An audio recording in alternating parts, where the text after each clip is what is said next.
Isa ka ba sa humihingi?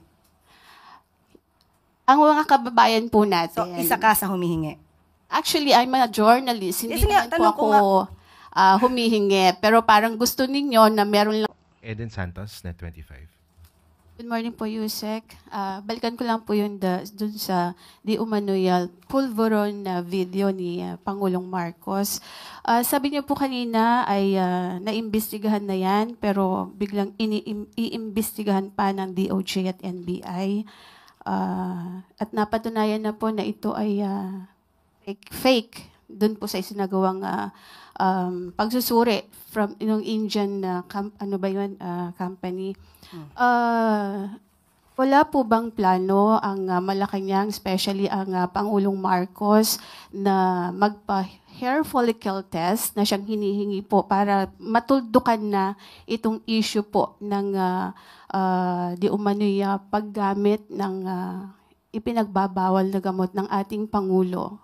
Sino po ba ang humihingi? Marami po sa ating mga kababayan ang sa social media na nagre-react dito po sa ipinapalabas na video na ito. Actually, parang na-die down na po ito before dahil nga sasabi nga na Malacanang it's a fake. Pero biglang nabuhay after po nung ginagawang investigasyon mismo ng Kongreso, ng Kamara. Kaya po muling lumabas itong video na ito. And sabi nga po nung vlogger na si Miss Pebbles Cunanan, ay si Attorney Harry Roque, yung mastermind nitong video. Pero inamin naman ni Miss Maharlika, yung another vlogger, na parang siya yung nagbigay lang kay Attorney Roque.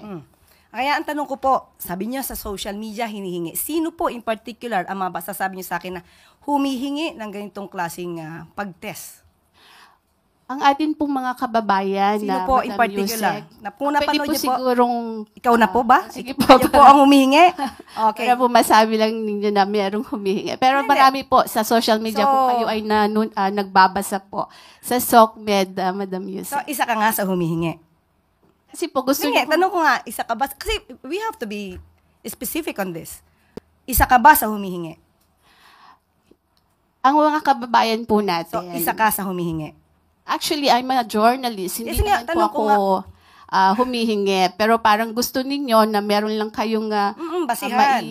basihan. Sino nga po? Kasi sabi niyo po kanina, ay napanood yun niya ata sa social Opo, media. Madam Sino po? Yusek, syempre kami po ay mga Pilipino rin. As a journalist, gusto po namin na hindi fake news.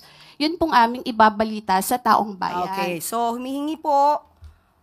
Si nagdi-demand. Attorney Vic Rodriguez, di ho ba Okay. matagal na rin naman niyang hinihiling niyang hair follicle test. Okay, tanong po natin. Ano po ba ang basihan para sa paghingi at i-demand sa Pangulo ang isang hair follicle test?